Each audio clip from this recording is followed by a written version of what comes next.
Feeling too hot? Or maybe feeling too cold? What you're feeling right now is cold temperature, which describes the hotness or coldness of an area is, and which is one of the things that we're going to talk about. Now let's go, let's talk physics. Welcome to Physics 101. I'm Simon Ilcris Leandro, and as I said earlier, one of our topics for today is temperature. But first, let me elaborate to you what temperature is. Okay, as I said earlier, temperature is a relative measure indicating how hot or cold an area is. It is related to the average kinetic energy of molecules and atoms in the system, meaning the higher the temperature, the faster the molecules move in the system or the object. It is related to heat and has three common measurements, namely Celsius, Fahrenheit, and lastly Kelvin. These measurements can be converted to each other, and here are the formulas. In Celsius, you need first to subtract the temperature in Fahrenheit with 32, then multiply by 5 divided by 9. In Fahrenheit, it's the complete opposite.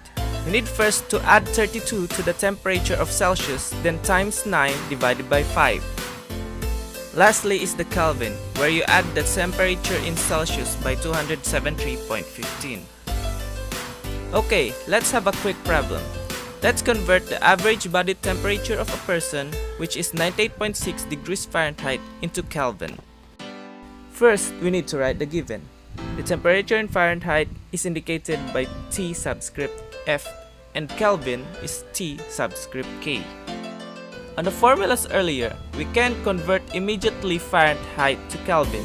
We need first to convert it to Celsius.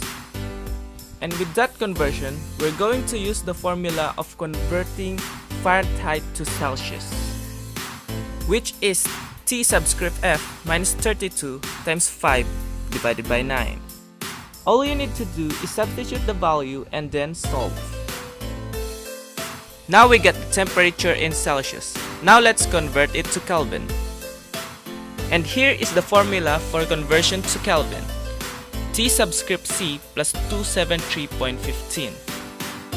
Like earlier, substitute the value and then solve. Now we got the average body temperature of a person in Kelvin, which is 310.15 Kelvin. Now, as I said earlier, temperature is related to heat. What is heat? Heat is the average kinetic energy of molecules and atoms in the system. Heat always moves from higher temperature to lower temperature. This is because the molecules in the higher temperature impart some of its kinetic energy to the lower temperature. This is called heat transfer. There are three types. First is the conduction. Conduction is the transfer of heat by collisions of particles and movements of electrons within a body. Next is convection. Convection is the heat transfer due to bulk movement of molecules within fluids. Lastly is the radiation, which is the emission of energy as electromagnetic waves or as moving subatomic particles. Think of it in this picture of a boiling water. Conduction is the fire and the pot. Convection is the boiling water. And radiation is the heat that surrounds it.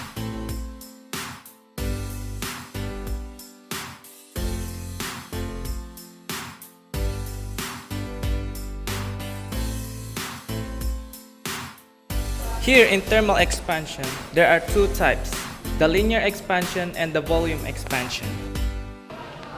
This is linear expansion formula, usually used on solids. Change in length is equals to alpha times initial length times the change in temperature. Alpha is the thermal constant of an object, which differs from each other. Next, we have the volume expansion.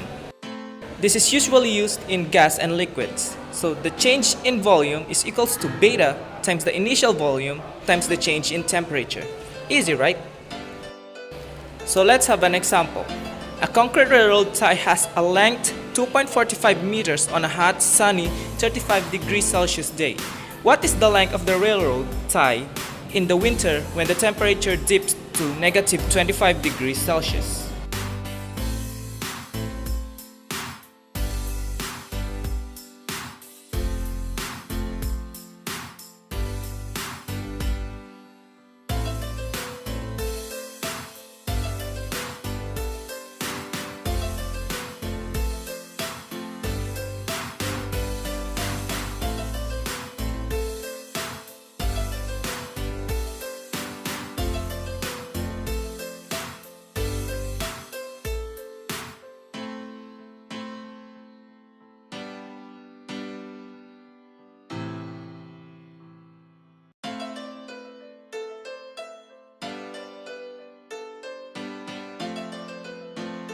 Now let's talk about gas laws and all of its formulas. Here is the ideal gas law. The first pressure P times the first volume V over first temperature T O is equals to P2 V2 over T2.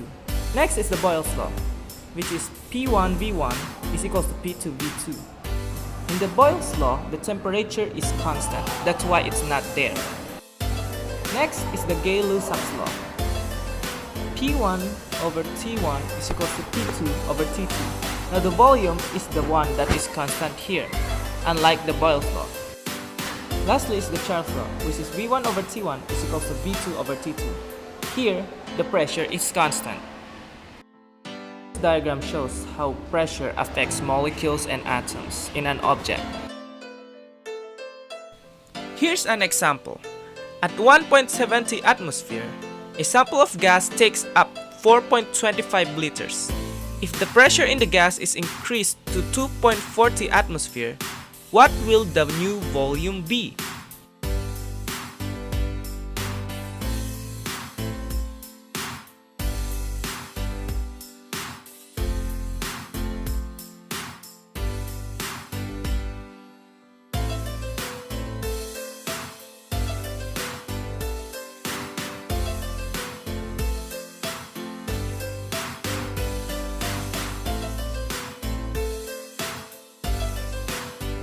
Now let's get to phase change.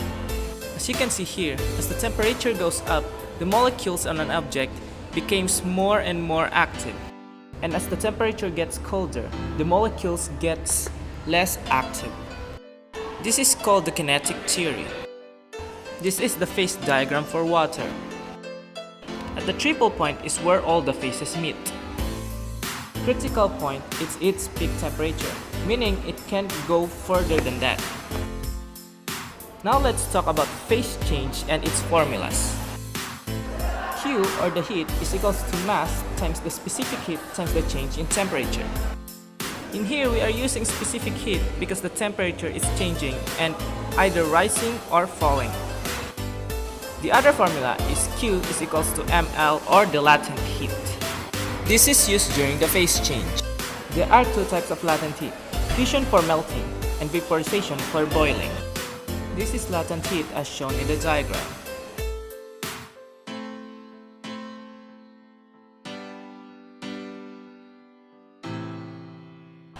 Let's have an example on phase changes. What is the heat in joules required to convert 25 grams of negative 10 degrees Celsius ice into 150 degrees Celsius steam?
And that's it for Physics 101. We learned a lot of things for today. First, we learned about temperature. Then we learned about heat. Next is we learned about gas laws. We also learned about heat transfer and also the thermal expansion. Lastly, we learned about phase changes and how to solve it. And that's all. See you next time. Peace!